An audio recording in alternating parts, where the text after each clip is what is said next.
नमस्कार विद्यार्थी मित्रांनो, महिला व बालविकास विभागाची आपली जी आन्सर की होती ती आलेली आहे आणि ही एक खूप मोठी अपडेट आहे, जे की मी तुमच्यासमोर घेऊन आलो आहे. आणि कट ऑफ काय लागू शकतो या पेपरमध्ये हे पण मी तुम्हाला ह्या व्हिडिओमध्ये सांगणार आहे. आणि माझा स्कोअर काय आलेला आहे, सेट स्कोअर पण काय असू शकतो हे पण मी तुम्हाला सांगणार आहे. तर नक्कीच तुम्ही व्हिडिओवरती नवीन असाल तर प्लीज व्हिडिओ लाईक करा आणि चॅनललासुद्धा सबस्क्राईब करा. तर महिला व बालविकास विभागाचं जे की आपले पेपर झाले होते 17 तारखेपर्यंत, त्याची आन्सर की आपल्यासमोर आलेली आहे. जे की 9 वेगवेगळ्या वर्गासाठी आपली परीक्षा झालेली होती.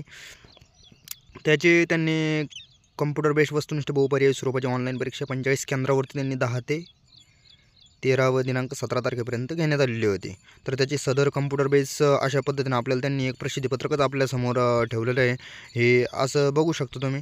तर याच्यावरती आपले आन्सर की त्यांनी प्रसिद्ध करून दिलेली आहे. तर तुम्ही आन्सर की कुठं जाऊन डाउनलोड करू शकता आणि कशाप्रकारे बघू शकता हे पण मी तुम्हाला सांगतो. तर बघू शकता मित्रांनो, महिला व बालविकास विभाग जे की तुम्हाला त्यांच्या वेबसाईटवरती जर तुम्ही गेले तर वेबसाईटवर तुम्हाला ही लॉग इन लिंक भेटते किंवा भरपूर आता टेलिग्राम चॅनल असेल, सगळीकडे तुम्हाला ती लिंक मिळत आहे. आणि मी ती लिंक वाटलंच तुम्हाला डिस्क्रिप्शन बॉक्समध्ये पण देतो. तिच्यावर तुम्ही क्लिक केलं की तुम्ही डायरेक्ट अशा लॉग इन फॉर्मला जाणार. इथं तुम्ही तुमचा रजिस्ट्रेशन नंबर आणि पासवर्ड, जर तुम्ही पासवर्ड विसरले असाल, भरपूर विद्यार्थ्यांचा पासवर्ड ही भूलचुकीतनं विसरून जात असतात, तर त्यांना एक विनंती की त्यांनी काय करायचं माहिती आहे का, फॉरगॉट पासवर्डवरती जायचं. फॉरगॉट पासवर्डवरती गेलं की त्यांना त्यांचा पासवर्ड ही डायरेक्ट WCDवाले मी म्हणजे माझा पण पासवर्ड विसरला होता, तर त्यांनी मला माझा जो पासवर्ड मी ठेवलेला होता तो त्यांनी मला परत दिला. म्हणजे अशा पद्धतीने तुम्हाला तुमचा पासवर्ड तुमच्या ईमेलवरती किंवा मोबाईल नंबरवरती येऊ शकतो. तर नक्कीच तुम्ही तुमचे आन्सर की पहिले डाउनलोड करा, किती स्कोअर आहे ते तो पहा आणि नंतर कमेंट करून सांगा की तुम्हाला ह्या पदासाठी ह्यो स्कोअर आलेला आहे ह्या कॅटेगरीमध्ये. मित्रांनो, फिजिक्सवाला घेऊन येते आपल्यासाठी सर्वात मोठा सण, जो की आहे विश्वास दिवस. तर ह्या विश्वास दिवशी PWD MPSCवाल्याकडून सर्व MPSC बॅचेसवरती मिळणारे 80% डिस्काउंट. तर या सर्व बॅचेसमध्ये तुम्हाला मिळणार आहे live classes, daily practices, daily mains practice, class note, full length test, POQ analysis, जे की सर्वात महत्त्वाचं असते MPSCसाठी. आणि अजून भरपूर गोष्टी, ते पण एकदम ॲफोर्डेबल प्राईजमध्ये तुम्हाला मिळणार आहे. जर तुम्हाला ह्या सर्व गोष्टी खरेदी करायच्या असतील तर तुम्ही नक्कीच माझा कुपन कोड SK1000 तुम्ही वापरू शकता, जो की तुम्हाला स्क्रीनवर दिसतच आहे.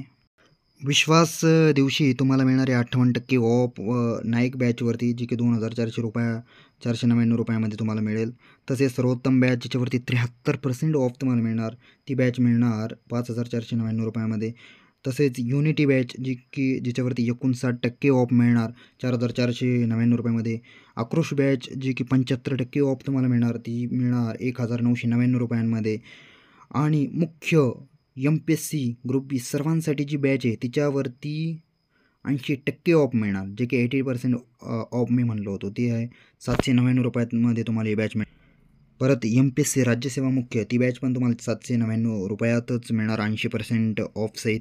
तर वरील सर्व बॅचेसच्या लिंक तुम्हाला डिस्क्रिप्शन बॉक्समध्ये दिलेल्या आहेत.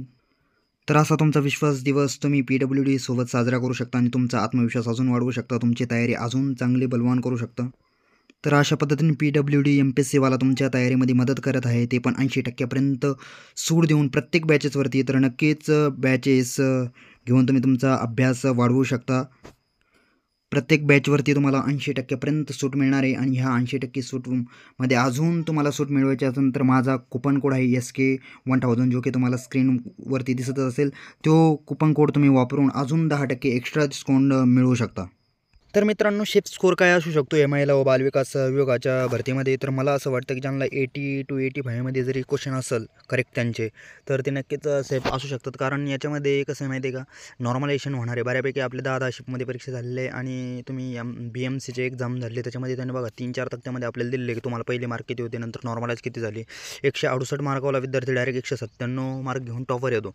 म्हणजे नॉर्मलायझेशनचा गेम हा खूप महत्त्वाचा ठरतो इथं. त्यामुळं आपले भरपूर मार्क हे नॉर्मलायझेशनमध्ये वाढू शकतं. आणि माझा स्कोअर काय आहे, तर तो माझा स्कोअर आहे 80 एका पेपरमध्ये पर्यवेक्षक अधिकारीच्या आणि 78 आहे या पेपरमध्ये. आपल्या नंतरच्या सिनियर क्लर्कचा पेपर झाला होता त्या पेपरमध्ये.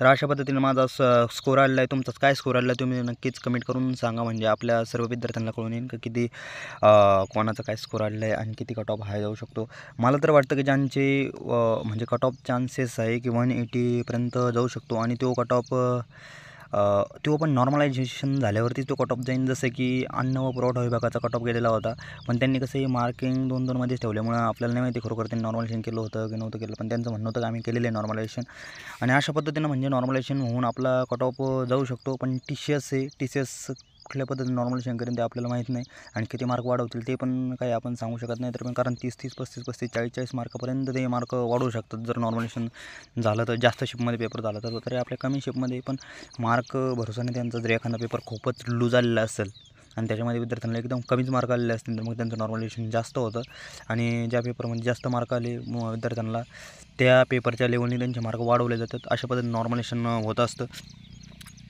तर त्यामुळं अशा पद्धतीने एक कट ऑफ राहू शकतो माझ्या अंदाजानुसार.